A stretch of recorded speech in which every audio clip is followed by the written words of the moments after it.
अभिषेक रघुवंशी जी।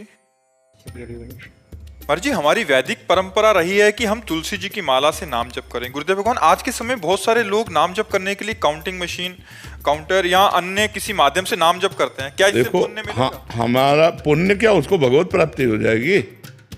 हमारा मतलब है भगवान का नाम स्मरण होना। किसका है?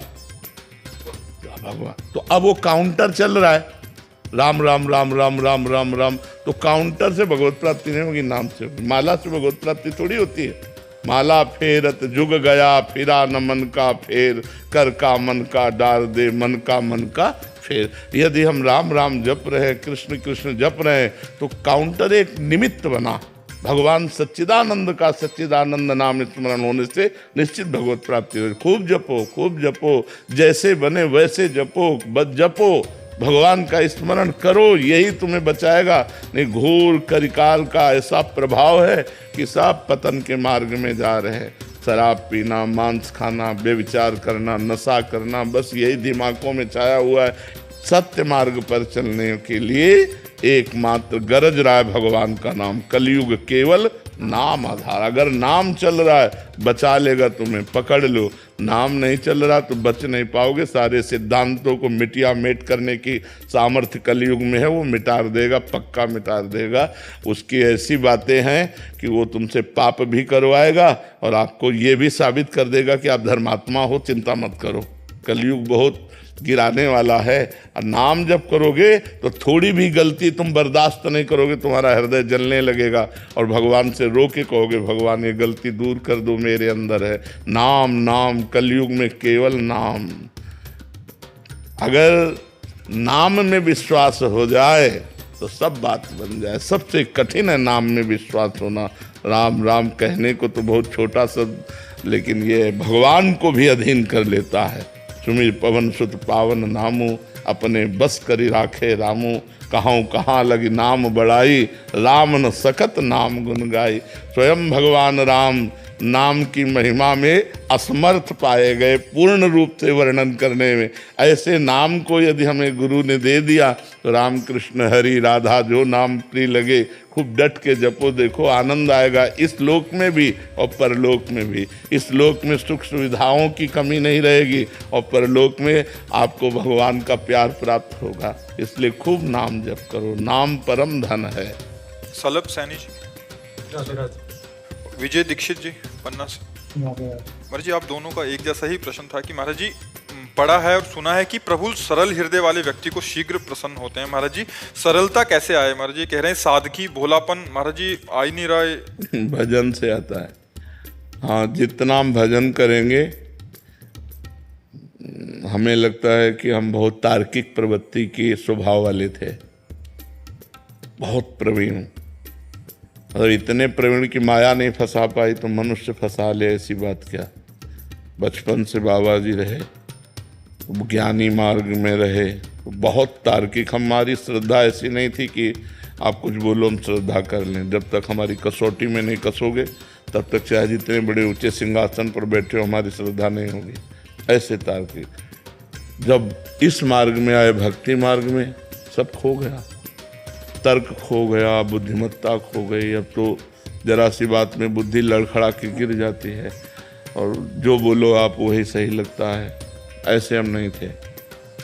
हमारा आज का 20-25 वर्ष पहले का स्वरूप अगर देखोगे तो कांप जाओगे। मतलब एक कठोर संयम वाले, कठोर नियम वाले, बहुत ही कठोर साधना वाले।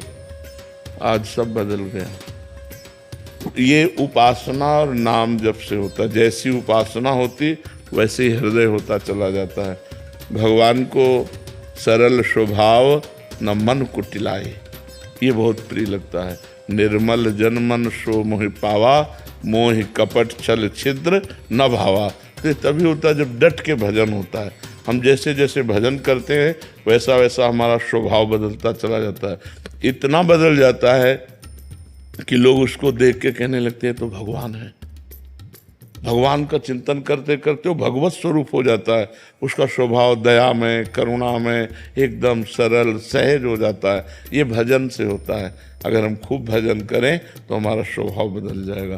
स्वभाव बिगड़ जाए तो कहते हैं तो राक्षस है, स्वभाव बन जाए तो बोले देवता है, और स्वभाव भगवत भाव हो जाए तो लोग उसे कहने लगते हैं तो भगवान है साक्षात। ऐसा नहीं कहने ये तो हमारे भगवान है, क्योंकि भगवान का चिंतन करते करते उसका स्वभाव भगवत में हो गया। गंदी बातों का चिंतन करते करते उसका स्वभाव गंदा हो गया। तो यदि हम भगवान का चिंतन करें, भगवान का नाम जप करें, उनकी लीला सुने, गाएं, तो हमारा हृदय बहुत जल्दी पवित्र हो जाए और स्वभाव में छल कपट जो है ये दूर हो जाए। जो हृदय में वही वाणी में वही आचरण में, इससे सहज स्वभाव कहते हैं। जो हृदय में है वही वाणी में बोल रहा है, वही आचरण में हो रहा है। अगर आचरण कुछ और, हृदय में कुछ और, वाणी में कुछ और, उसे कपटी पुरुष कहते हैं, उसी को छल कहते हैं। और भगवान को अच्छा नहीं लगता। मोहि कपट छल छिद्र न भावा। तो हमें जैसा स्वभाव बनाना है तो वैसा चिंतन करना होगा। सरल स्वभाव बनाना है तो हमारे भगवान बहुत सरल हैं। भगवान का चिंतन, भगवान का नाम जप, भगवान की लीला कथा श्रवण और कथन, इसी से हो जाएगा। क्योंकि उसमें उम्र और समय का भी समयता आता है इसके साथ। नहीं, कोई नहीं आता। 16 वर्ष के सुखदेव जी हैं और 10-10 हजार वर्ष के ऋषि सब खड़े हो गए हाथ जोड़ करके। जब गंगा किनारे परीक्षित जी आमरण अनशन व्रत लिए थे तो सब बड़े बड़े ब्रह्म ऋषि आए थे, यहाँ तक कि उनके पिता और पितामह प्रपितामह सब आए हुए थे। व्यास जी श्री सुखदेव जी के पिता हैं, श्री कृष्ण द्वैपायन व्यास देव जी, और श्री कृष्ण द्वैपायन व्यास देव जी के पिता हैं पाराशर जी, और उनके पिता हैं शक्ति, शक्ति के पिता हैं वशिष्ठ जी। तो पराशर जी, वशिष्ठ जी ये सब खड़े हो गए थे। क्यों? क्योंकि ज्ञान की इतनी ऊंची धरा में श्री सुखदेव जी थे कि बड़े बड़े ब्रह्म ऋषि खड़े होकर उनका आदर। तो इसका अवस्था से लेना देना नहीं है कि ये 5 वर्ष का बालक है प्रहलाद, कितना बड़ा महान भक्त, दैत्यराज हिरण्यकश्यप से टक्कर ले लिया, हर कष्ट दिया उसने, लेकिन अपनी भक्ति नहीं छोड़ी। तो बड़े बड़े ब्रह्म ऋषि भी प्रहलाद जी का नाम आदर से लेते हैं, भक्तराज प्रहलाद।